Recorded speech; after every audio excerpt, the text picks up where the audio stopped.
Good evening. You're listening live to the Xtreme Movie Show. I'm your host, Rob. Alongside me tonight, Professor Pixel, and we are discussing our Prisoner television show starring Patrick McGoohan in the late 60s. We are now currently on the only season 1, and we are on this second episode. So if you haven't checked out the first one, check it out. It sets up a lot of themes that we've talked about last week in detail, particularly freedom, individuality, the state government, if you want to call it that, too. And even though we're a show based off of here in Central Florida in America, I think this has world-ranging themes to it that apply even today that we don't try to get into too much, but just point out that through there. And I think The Prisoner does a good job of setting all these up. So, Pixel, I want to ask you for your initial thoughts about this episode before I give mine and we start the episode. Well, my initial thoughts is, this was a really solid episode in my opinion. I didn't expect an episode like it quite so soon. I think I can go ahead and start off and say that. And to this point, this is my favorite number 2 that appears in this episode. Yeah, so for a quick catch-up, obviously Arrival, that's Season 1, Episode 1, we have a unnamed person resigning. He appears to be a government agent, particularly a spy is what we think. He might be John Drake, a.k.a. Secret Agent Man, Danger Man, played by Patrick McGoohan. Some people have theorized on that. And he's leaving. A hearse is following him. He gets into his loft, and he's packing up, maybe to a remote island somewhere. There's a picture there that we see. And he gets gas through the keyhole, wakes up in his room. It's an identical room, but he ends up in the village, which turns out to be a place where people like him are not really educated, but they're kept there because the information in their head is extremely valuable. So it's a question of, will he submit or not? How will they break them? And the show brings up, like I say, a lot of themes about that. My initial take on here going into episode 2 is, I agree with you, Pixel. I wasn't necessarily expecting an episode like this so soon, in that, I don't know how the flow is going to develop, but obviously an escape attempt here that we're going to talk about shortly is a big part of it. And I like how it's all set up for it. And of course, the ending of it. I will make a note that we talked about before. The order in which these were produced and shown are different. So we're going by a particular order. And so it almost feels like, to me, based off of some of the writing, there's a comment in here to number 6 about how he's been adjusting for a while and all that. It seems like a few weeks has gone by rather than just it's a couple days later sort of thing. And, it is what it is. And that's pretty much my only flaw for the episode 2 is I felt like, wow, it seemed like he had been there a long time. What did we miss? Especially considering how episode 1 was so action-packed, it seemed like, and really intense. Why don't you go ahead and start us off with the first opening scene here and we get rolling into this. I mean, it does show one of my favorite side characters, which is the what's his name? The colonel, the general, something like that. And he's playing chess with him.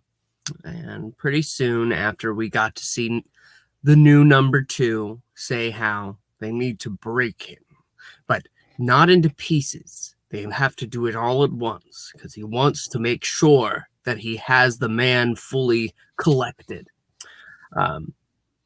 So he goes ahead down there and joins number 2 actually in the area.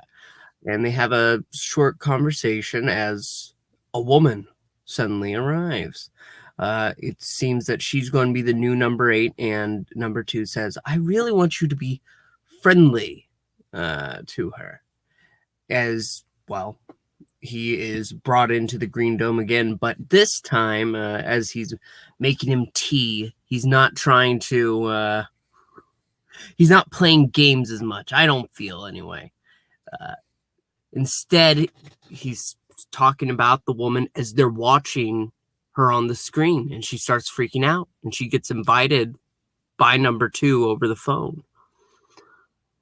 So number 6 then leaves the Green Dome, and that's when number 8 comes out, and she's very confused and asks for pretty much directions. And it's very odd because you're right. It does feel like a lot of time has passed because number 6 is very low key in his approach. And he is leading her there to asking some questions, and she reveals her name, but then finally they arrive He lets her go into the dome, and I'll go ahead and pause there. Yeah, so I wanted to talk about number 2 here a little bit. This is like the third number 2 that we've had, and this is just the start of the second episode. So the character who's playing number 2, which is the person tasked for breaking number 6, is changing rapidly. And, you might say it's a case of good cop versus bad cop sort of an approach.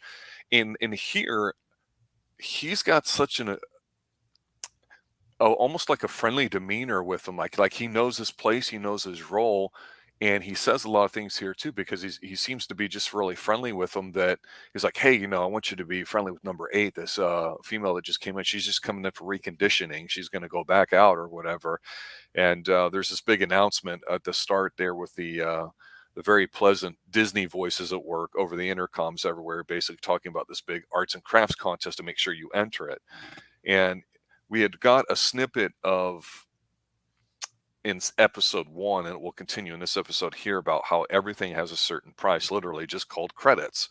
So the economics of the village and what you're allowed to get, it's not like you're a prisoner in a sense that you're behind bars and they just give you bread and water and that's it, like Papillon or something. It's somehow you earn money, I guess, for being the good thing. It's social credit, basically, which is what some people talk about today in hushed tones, and how it's been going on over in China and other places for a long time.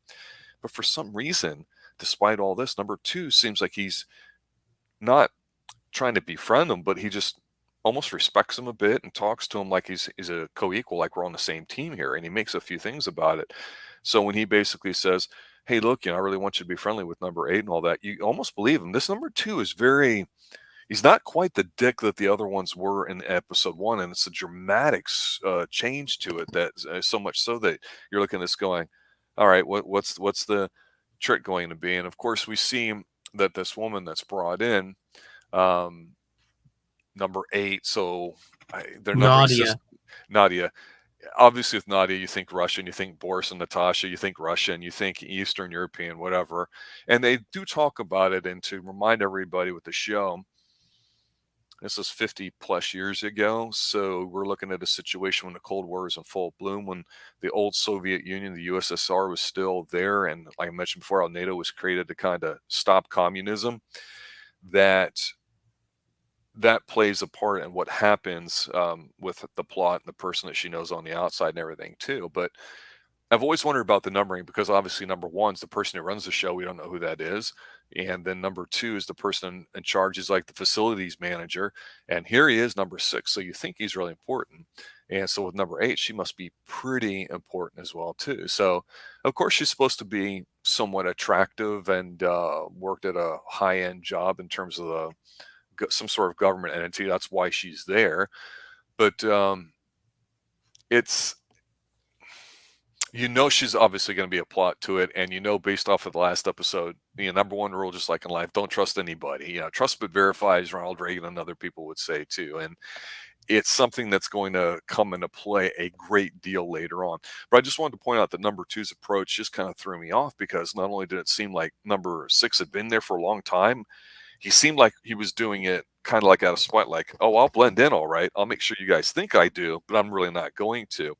And you see him actually as he starts his day, right when all this is getting ready to happen, before he goes plays chess with the admiral, is that he opens up his refrigerator, his little one. He's got like some chicken in there, and he's just making himself a drink. So he doesn't look comfortable, like he's resigned, like, okay, it is what it is. You feel the way he's just walking around that he's plotting and scheming. He's got that look on his face, and that's one of the strong things about Patrick McGowan and the way he's delivering all this. Is he's like, all right, fuckers, I'll show you. I'll show you what it really means. I can outlast you. I am that damn stubborn. That's how it seems like to me too. So I think it's pretty. It's a very subdued setup compared to the first episode, because there's a big difference there. I think it's very noticeable. What's your take on that? Yeah, no, I absolutely agree. His performance, he always has something going on in his mind you can work out. And as we go through the episode, he's doing his best to keep up appearances, as it were.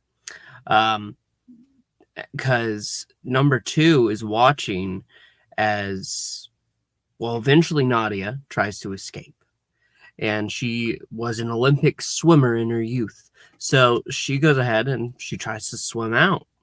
The ball comes from the bottom of the sea, and well, pretty much takes her away with the help of two smaller ones. So there you go. And they drag her out, and number 6 is watching this as he runs down to try to revive her. As her eyes are open, she doesn't look like she's breathing, but that's when the ambulance comes. And ultimately, whenever she's taken to the hospital and they have some room asking her, uh, why were you swimming away? Were you trying to kill yourself? Blah, blah, blah, over and over again on loop. It's driving her mad. And number 2 has number 6 watch this. And he says, okay, let me make you a deal. If you release her into my care, I will participate in the craft show, because they have this huge art exhibition that's going on in town. And number 2 is like, oh, well, okay, all right, fine. If you want that, sure. I look forward to seeing what you can do. And so she's released. They get closer over time, and it is very weird. We said it at the beginning. A lot of time seems to pass in this one episode when it still keeps that fast pace to every scene.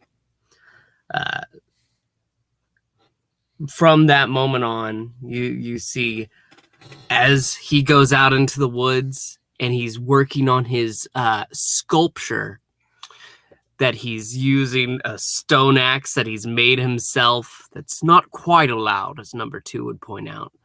But he's just delighted to see him participating. And doesn't seem to be able to work out what exactly it's supposed to be. Not yet.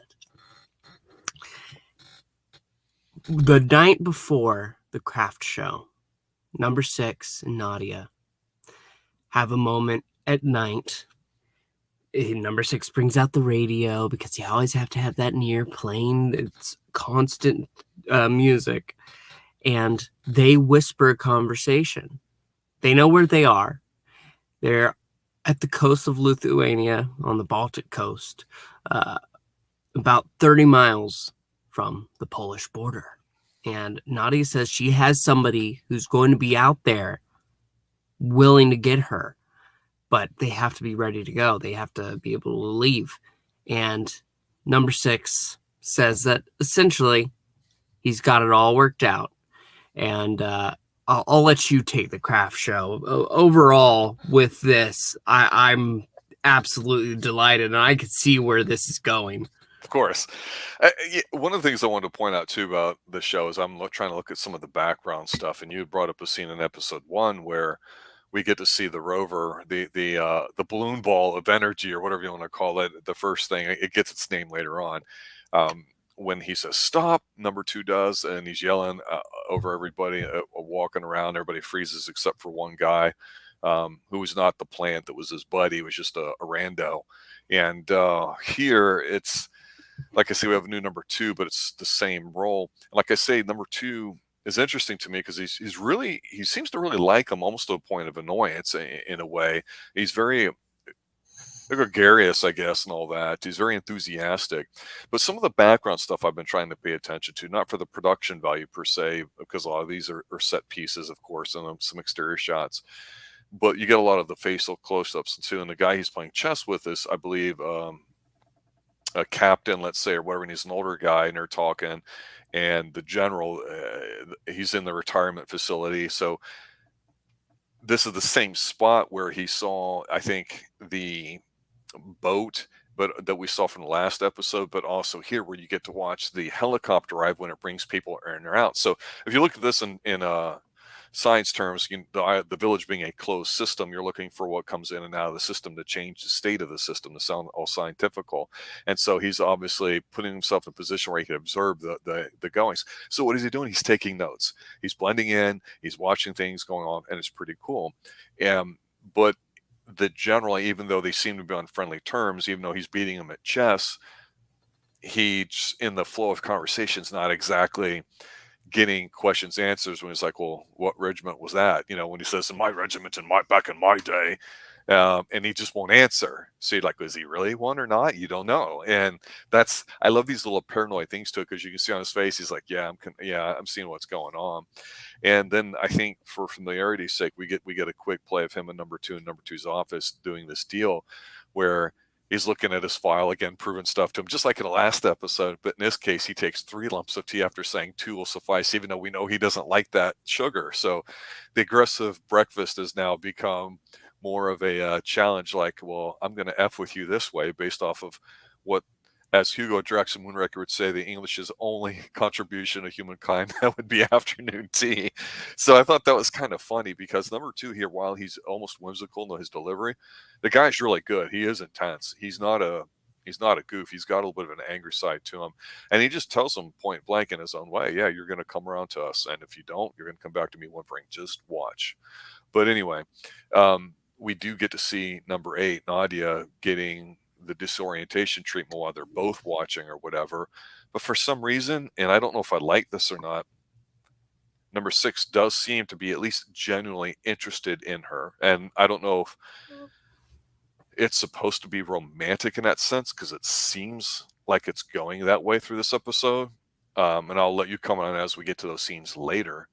But for me, I've said before, the show's anti-James Bond. No guns, no screwing your co-stars or the women in there, no using a lot of devices. It's about wit, thinking on your feet. It's about being an elite level type of spy. So anything that James Bond is, he is not. And that's not a bad thing. It's just different. And we see that because, it's one of those rules of TV where you have no really loose ends or whatever, and everything has to fit together here too.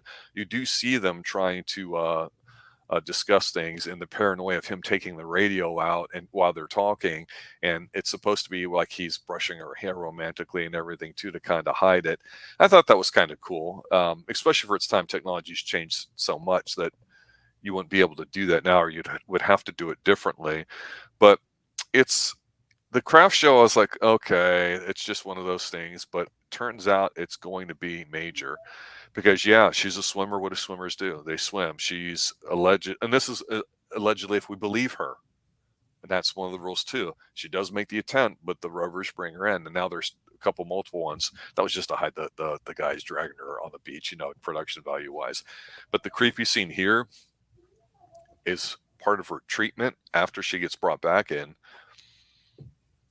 You don't know if they're literally trying to brainwash her, because they've got her in this control room that we had saw earlier, and she's got like a bowl of water, like almost like a dog in front of her on like this little table. She's throwing it on the ground.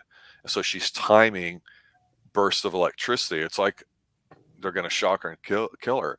But right when she gets to the door, after she's figured out this timing pattern, she stops. And so she's going to die of, high voltage. And number 2 is like, stop, or we're going to have to try something else. So we're starting to see where torture was implied in episode 1. But now we have a presentation of it, not to number 6, I would assume at this point, but it really puts him over the edge, and it's the confirming thing that makes him says, okay, I will do your stupid arts and crafts thing if you just promise to leave her alone. So you could talk about, I think, in any situation, who's in charge, and it's a power struggle. And here, that's what's going on. So it's very tasty too. And while they're having this conversation, like I say, there's some good verbal back and forth here too, about, hey, just tell me why you resigned. That's really the big thing that we want to know. You see him looking through the window of all these people that are tied up in looks like martial arts outfits, straight jacket type things that we briefly saw at last episode too. So this obviously is a psychiatry ward, if you want to call it that, where they're doing everything.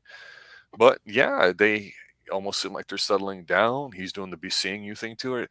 And for familiarity's sake, he walks her through the area that he was trying to walk through when he tried to escape last episode, past the little garden and the statues that have the eyes that rotate and watch you.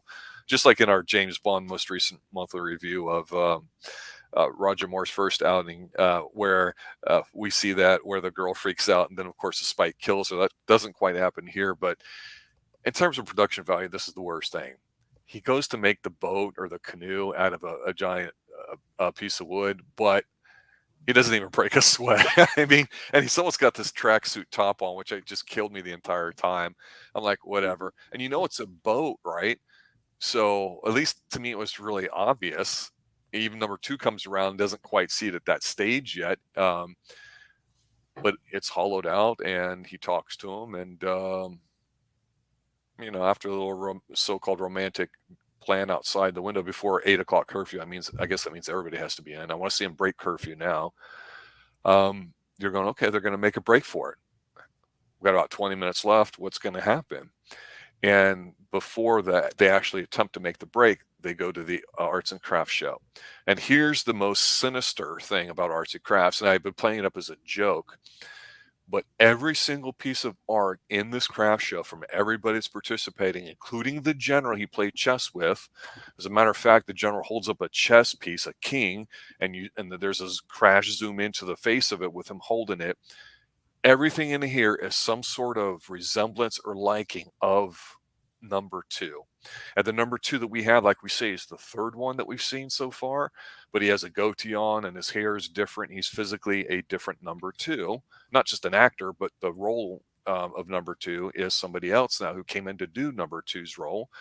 And you see all these drawings, these pieces of art, some form of him. It's just mostly headshots. And there's a nice little shot here because the people that are the judges come up to go, hey, what the hell is this basically? And the 3 goofs, you see like a picture of number 2's head that's on the far wall coming through the hole of the shell that he put up because he's like, oh, the name of this is Escape. It is what it is. And he says some like 21st century mumbo jumbo artsy stuff that people go, I don't know what a Rothko is supposed to be a big deal, but whatever. And it looks like something a 3rd grader would do. You're like, it's crap, and it really seems out of place there. And so it was interesting to me because if you're a dictator in a country, like say a communist country, everything's edited. The news, what you read, all the media, everything's all about celebrating the person who's in charge here.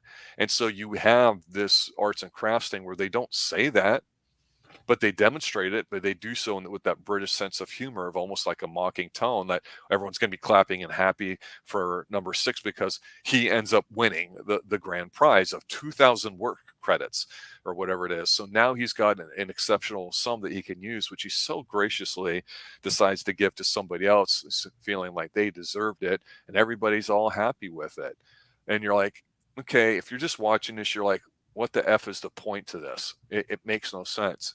But in terms of, like I say, freedom, individuality, and the Cold War going on, and communism and all that sort of thing, some people would even argue, like especially with the way China is with their social credit system and how it's being applied in other first world countries now, that this is a very prescient scene, being over 50 years old. But Patrick McGoon is so smooth in the scene, donating it. Well, that's what's so great about it. It's very off-putting because, again, if you knew he was carving out a boat and then they're going to try to get away, well, it's the piece of art just in a bunch of different things. And all he asks is to change the pretty old lady for the money is, can I have your tapestry, which is a picture of him, because that's going to be the sail on the boat. I love this. This is neat. This is thinking. This is, I'm going to screw you right under your own nose. And you guys are going to be so authoritarian and dumb and heavy-handed, you're not going to see it because that's how it is. I thought it was a fantastic piece before they have the breakout. Was there anything you wanted to add based on my word salad there? There was if I was the actor for number 2, I would want to be taking most of those pieces home. That little chess piece is brilliant. It's great. I love it. But when it comes to the art show, one of the things that one of the judges says really stuck with me, because he said it looks like a church door. And I didn't think of that the first time I saw it because I obviously knew what he was going for, a boat. But that was a neat thing. And whenever he's trying to explain, look, this is my abstract sculpture, and this is what it means, blah blah blah blah. I love it. I think it's great. And once he gets the tapestry, though, and it's that night, breaking curfew, like you said, he and Nadia go down, they set it up, they tie up the boat, they get the sail ready, and they are sailing away. They almost, when morning comes, get caught by the big ball. But they manage to get out and swim away as Nadia's contact is shooting the ball from a distance. Ultimately, they end up there, and number 6 can't really speak to him, so he has Nadia translate, and his watch has stopped working from swimming in the seawater, so he trades with the contacts really quickly, and they get ready to go. And how they're going to get to London is by traveling in a crate. So they each get on one side of it, and they start their travel, and it's taking quite a bit of time. And during this time, Nadia has made up pretty much a name for number 6, and that's Big Bill instead of Big Ben, because I guess it was a flub up earlier. Yep. But just wanted to hear the chimes of Big Bill, which is kind of sexual if you think about it. Okay. And as they travel, she's saying more. So, do you have a wife? Do you have anybody waiting for you when you get home? Basically, keeping his interest, and she's kind of amused as they ultimately seem to make it.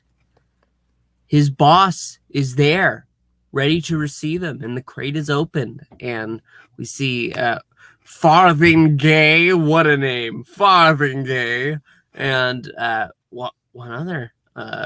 In fact, I believe it's the one in the intro. As they take Nadia away to have a conversation with number 6, and he's saying that I don't know what this place, this village you're talking about even is. I just need you to answer a few questions. We think you're a double agent because you disappeared right after you resigned. And from the location you came from, well, you were across the Iron Curtain, he says. So yeah, big deal. Yeah. But ultimately, as he's hearing the sounds in the background, he's about to go into why he resigned. He's about to answer. And then he hears the chimes again. He stops, looks at his watch, and finds that it shows when they arrived, it's at the exact same time. But his watch should have been off by an hour. And he realizes he didn't go anywhere. He opens the door, he sees the village, and he ends up just walking away.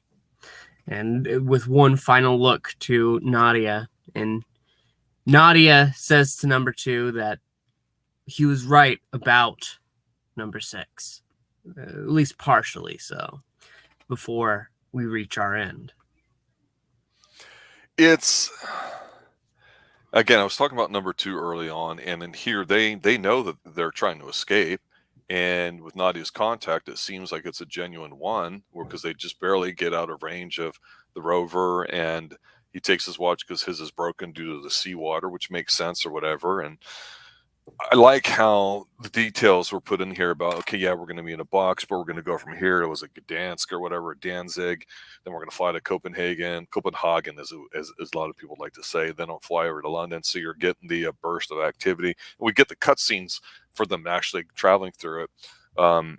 All I got to say is, I don't know if it's 8 to 12 hours in a big crate like that, and I've been sailing all day. I know I'm going to be a grouchy bear because I'm not eating, but I know I'm going to, and I don't care about, that, because you can get through a day or so of that, but I'd have to poop or pee, and I'm just looking at this going, okay, this is stretching my imagination here just a little bit, because if it were a James Bond thing, you'd have like, you know, chilled caviar, you'd have some foie gras, you'd have, I mean, all sorts of stuff in that. It would be custom. He'd have an AC unit. He'd have a poop bag. I mean, but it's The Prisoner. This is real spy stuff, and actually could probably take place in less hours. But based off the time from where they're going and how long it's going to take to get there, like you say, he arrives back in his main government building, as you say, that he's fondly familiar with. And I thought that was a bit of irony. One of the things I wanted to bring up, though, before getting to the very end is, and I wanted to ask you this: did you believe she was going to be a plant from the very beginning? I had suspicions, yeah. Yeah, yeah. So that's rule number one. Like I say, is don't trust anybody, especially women. Yeah, especially in television and movies. It's just one of those things of being a spy. So I'm kind of half joking when I say that, but we had seen that kind of already in the last episode about the paranoia that is starting to keep him alive, basically, and he has that here. And when he gets to the office, I actually think his boss does a pretty good job of interrogating him, because it's a legitimate thing. Because he points out to him, he says, "Hey, look, um, you resign. You don't tell us why. You go home and then you disappear, and then all of a sudden we get this encoded text message, because he'd given one to her handler to give to them, and so now, and you appear behind from the Iron Curtain. So what are we supposed to think? Why did you resign?" And the other question I was going to have for you here too, even though he pours in some scotch, which I thought was a nice touch, it it stretches the imagination that he'd get this far getting out of the box in there, not having to use the restroom or eat or something like that. But it does look tired and exhausted. I see a lot of boat pictures in this episode too. I know the British are big into their naval fleets too, like Spain and everywhere else. But I don't know if that's thematic for the episode. But to me, I wondered if he got lucky here. Meaning he was getting ready to say it, and then he hears the chimes of Big Ben, the title of the episode, and again, Big Ben runs on its schedule. Whatever it is, I don't know if it's every hour, every 3 hours. I guess it can't be every hour, because then it would ring at 8. But the point is he explains to the guy, "Hey, how did I get this watch already set on UK time when I was in a different time zone?" And I just go, man, people this smart to pull off uh, a near replica of the office lot, you think would catch some of the details, but the bigger production, the bigger the system, the more things can get screwed up. It's one of those entropy things or whatever. But it was a little disturbing to see him looking around, and he opens up the cabinet, and there's the tape, the reel-to-reel tape of the office of the city sounds on the outside. Because remember, they were brought in by crates, so he didn't see anything. He just Yeah. thinks that he's in the city, and that was kind of cool too. And he's unplugging stuff or whatever, and then that realization when he opens up the door and he's back at the village, you're like, "Fuck! What lengths will these people go to for it?" I mean, it's a good episode. I enjoy it a lot. Um, at the very end, when he walks out, where he walks into whatever room he was at, that they put it was the place he had just walked out of. It's the last place we saw him in the village, where they were having the arts and crafts fair. And you see his old boss actually there talking to number two, and he just walks up to them, and Nadia there, and it's like no surprise or anything. Nobody's yelling or screaming, but it's almost like a look, not of resignation, but of like respect, like, "Okay, I got you." And he does the "be seeing you" gesture, whatever, and then walks off. And I thought, it's pretty nice. But the fact that the person that was legitimately like his boss in his office, He's you in know, on it. he's in on it. So earlier, number two, despite me saying that he seemed friendly with them, and they basically had mentioned how, yeah, we're basically lifers in this game. We're just on different sides of the same coin, but they're more like than you think. The question is, what's the deal with this village? Who did it? Where is it? Is there more than one village? Is everybody in on the village? Is it a new world order, so to speak, which actually got mentioned? So I thought that was kind of interesting. But then when Nadia, we see him walk off, we then get a shot of the control room of those people moving around, checking things out that we always see. Number two is talking with Nadia on her way out, and she's acting like she's almost in charge. She's like, "Hey, this is a good idea. You did your best. I'll let them know that you were sincere about it," or whatever. It's like that. Well, I'll appreciate it too. So it almost seems like she has a power she's in a position of power from somewhere else, and then boom, end scene, which of course is a headshot of the prisoner flying at you with bars coming up. Um, yeah, it's doesn't really do much more than that, but I think for us watching it, we get the idea of what's going on with all these episodes so far, the two of them with, okay, can't trust anybody, still trying to escape. We got the setup with Nadia here. We know it was a plant. We know there'll probably be more plants. We don't know if the admiral's a plant, but you got to suspect everybody is. We don't know. But the bottom line is they're willing to, with Nadia, it looked like it was her escape looked legitimate, but now we question it and go, well, did she just go out and make like she was just going to go out? Were they really going to electrocute her to death? We don't know that. So all this is like gaslighting and mind games that they're trying to get this information out of them. So I think this might be as close as we get to a romantic involvement that he's going to have, because when you're super paranoid like that, you can't trust another inmate. Yeah, you can't. Nobody's going to be sweet with you. It's just, not Yeah. like this. And when you're watching the background, it's weird because the place they filmed this at, it's in North Wales, Port Merion. It looks just like it, obviously. It's a nice little resort in the middle of nowhere. And when you watch this episode, you see everybody in the background. What you say to yourself is, okay, everybody in here is either is a plant, or they're brought in from the outside, like number six is. They've got a number and they're doing stuff. But you see a lot of them engaged in typical village recreational activities. And the last episode, when he went to run out on the beach, got in the fist fight, you saw the ladies playing in the pool with a beach ball. And then we see the rover, we see the ball of energy.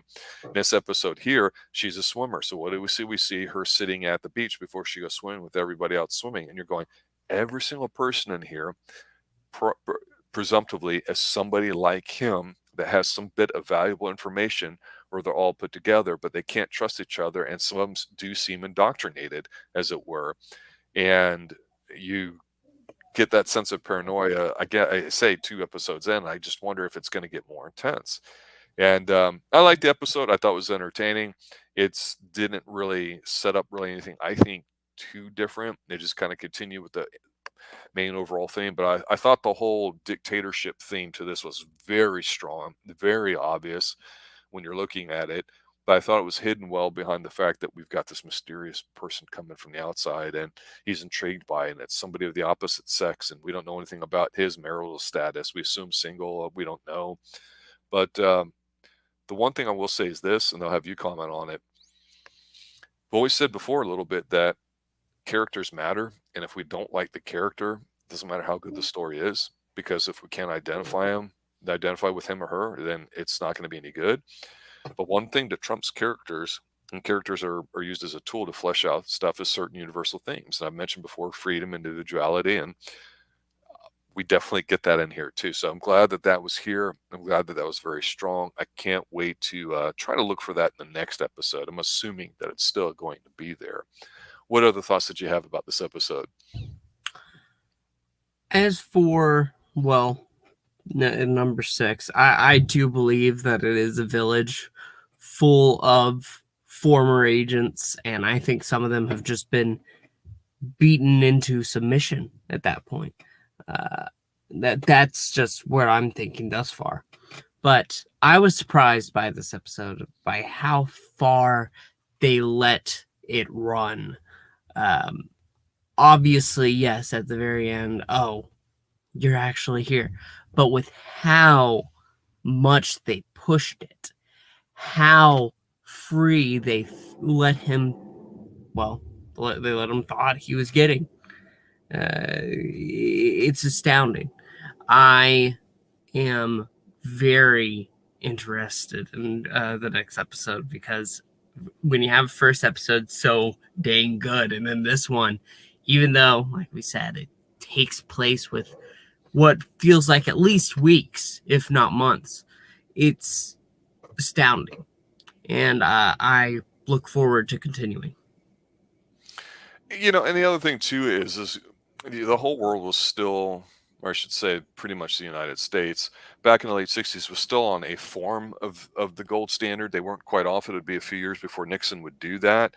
So after World War II, you had something called the Bretton Woods thing, which kind of you had to revamp your money system, because you've got all these things going on in terms of relationships with countries and boundaries and stuff. The countries existed that don't, and lines, and those things still exist today and will in the future.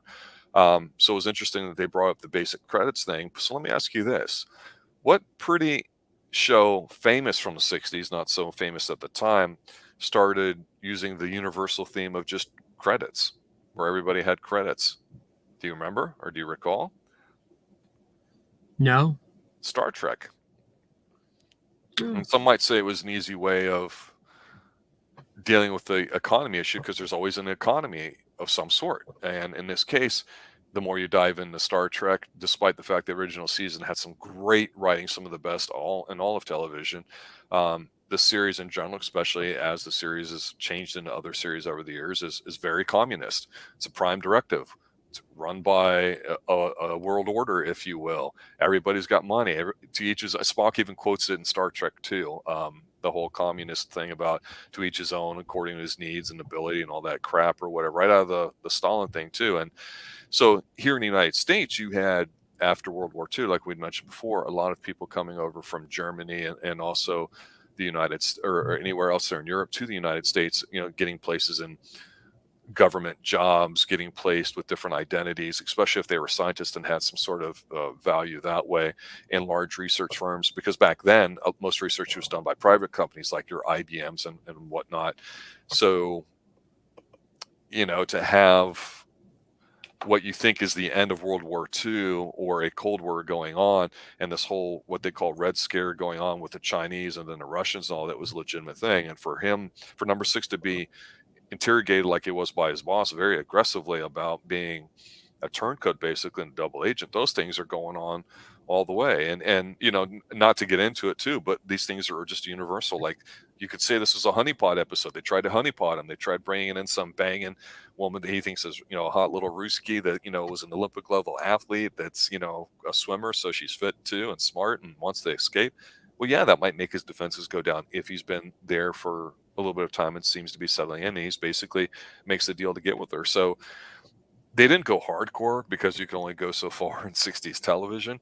But that's why I always thought a reimaging of this, boy, they could really get into it a bit more, because that's just something that happens and people don't want to talk about it or act like it. And it's interesting how these things, like I said, are universal. And it's the one thing that can get past a character. We don't know much about number six. Maybe he's a bad dude. We don't know. But right now, we identify with him wanting to get out of there. And so no matter what it is, we almost want to side with him because we feel like we're him stuck in this village. And, how do we get out? And that's the exciting part about this. And if anybody's watched James Bond, it's usually some big goofy guy you don't care about in the third act, always sucks. And it might be a fun way to get there and it's popcorn. But this just seems heavy and dark to me. And I certainly don't mind that at all. This is an enjoyable episode, but I wouldn't call it fun. Are you feeling any of those things as you're watching this? I wouldn't say it was fun. It's certainly entertaining. When we talk about at the art show, I was able to enjoy that. I was definitely intrigued in his approach, but I wouldn't say it's a lot of fun. No, I would agree with you there. All right. Yeah, so The Prisoner, season 1, episode 2, guys, gals, everybody watching, had some pretty positive responses to this, tweeting it out. I know we had a good reaction to last week's episode.